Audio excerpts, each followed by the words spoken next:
porque Donald Trump recuou para surpresa de ninguém. Lembrando, o presidente norte-americano disse que cobraria pedágio no Estreito de Hormuz.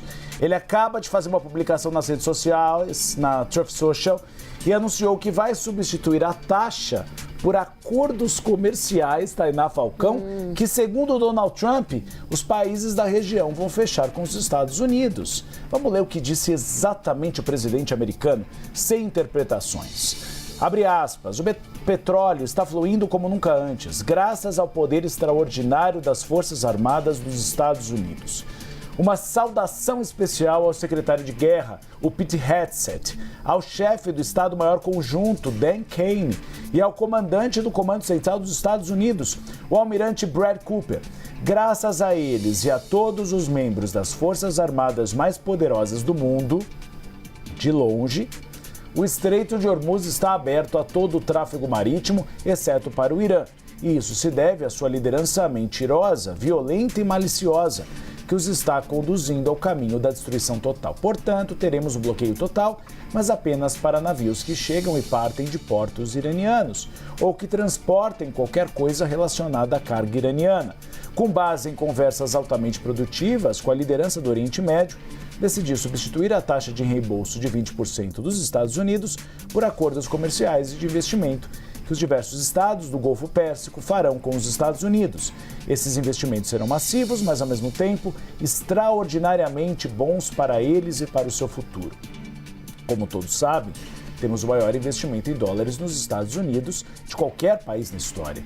Mas esses novos investimentos tornarão esse número ainda maior e veremos fábricas, usinas de equipamentos chegando aos Estados Unidos em níveis históricos, o que criará milhões de empregos americanos bem remunerados. A América está vencendo novamente, vencendo como nunca antes os dias em que o Irã matou centenas de milhares de pessoas, incluindo 52 mil manifestantes acabaram.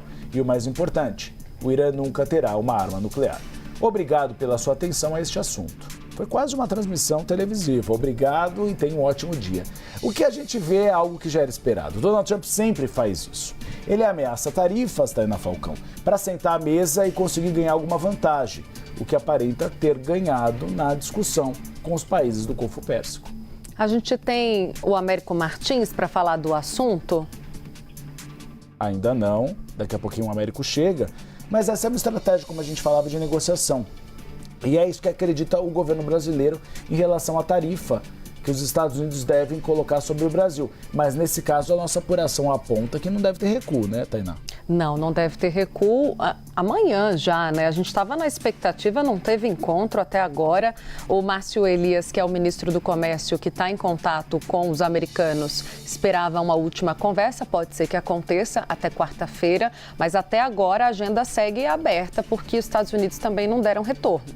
Isso é um mau sinal para o Brasil, mas um sinal já esperado, porque o Brasil não vem numa crença otimista de que vai haver recuo nesse caso específico do Brasil, ou recuo ou adiamento, né? Isso. Que é o que a gente vinha tratando também, Uribe, que seria algo mais para suavizar essa situação. O que pode acontecer, e a gente falou muito disso ontem com a Débora Oliveira, é a ampliação da lista de exceções, ou seja, de países que serão beneficiados, ou seja, ficarão de fora da taxação dos Estados Unidos. Agora sim, eu estava aqui querendo falar muito com o Américo Martins, posso chamá-lo?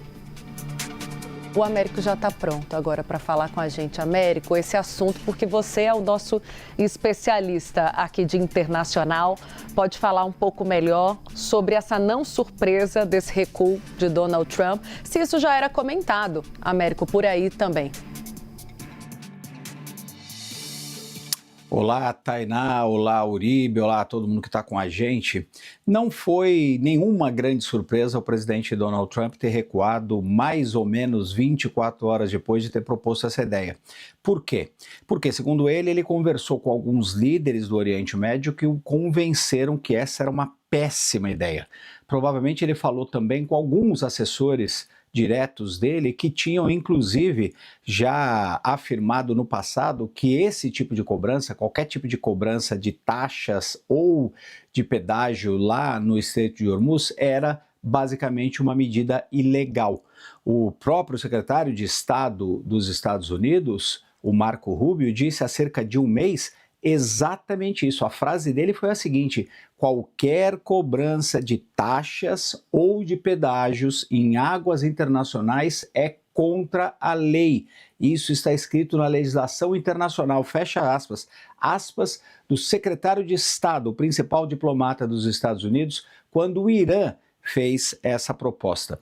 Agora, Tainá e Uribe, era uma ideia que era muito complicada desde o início. Em primeiro lugar, ia ser muito difícil implementar uma ideia como essa. O presidente Donald Trump soltou essa ideia bem ao estilo dele nas redes sociais, sem dar detalhes de como os Estados Unidos eventualmente poderiam, ou deveriam, ou iriam cobrar essa taxa de 20%, esse pedágio que o presidente Donald Trump diz que era uma medida que, se fosse implementada, seria para compensar os americanos pelos riscos que eles estavam correndo para manter a segurança no Estreito de Hormuz. Então, o primeiro ponto é que era muito difícil de você implementar essa medida. A segunda parte é justamente essa da legalidade. A própria legislação internacional diz que você não pode cobrar taxas ou pedágios, seja por qualquer motivo que seja, inclusive, como diz o presidente Donald Trump, para manter a segurança do canal, porque isso é contra a legislação internacional. O Irã propôs isso e o governo americano disse que era impossível fazer isso, mesmo nas águas territoriais do Irã. Outro ponto que é muito importante é o custo desse tipo de medida. Alguns cálculos de empresas de navegação mostram que o preço do frete pelo Estreito de Hormuz ia mais do que dobrar se essa medida fosse implementada. Aqui nós estamos falando, não é um pequeno frete, nós estamos falando de um impacto de dezenas de milhões de dólares por navio. Aonde que isso ia bater? Ia bater numa pressão inflacionária enorme, porque afinal de contas os preços do frete iam ser repassados para o produto final. Aí a gente ia ter um aumento ainda maior, por exemplo, do preço de energia, gás e petróleo, que passa muito ali pelo Estreito de Hormuz. E um terceiro ponto também muito importante para a gente lembrar: isso ia criar um precedente enorme. Por quê? Porque o Irã e também Omã, do outro lado do Estreito de Hormuz, já levantaram muitas vezes a possibilidade de cobrar por serviços se os navios fossem passar pelo Estreito de Hormuz. Ora, se os Estados Unidos, que dizem que a medida é ilegal, implementassem um pedágio como esse, isso iria abrir o caminho para legitimar qualquer pedido do Irã e de Omã. O presidente Donald Trump mais uma vez mudou de ideia, mais uma vez foi imprevisível e dessa vez o mundo aplaude, porque era uma péssima medida e, felizmente, o presidente mudou de posição, seja por pressão dos aliados no Oriente Médio, seja por indicação dos seus assessores, seja porque ele pensou melhor.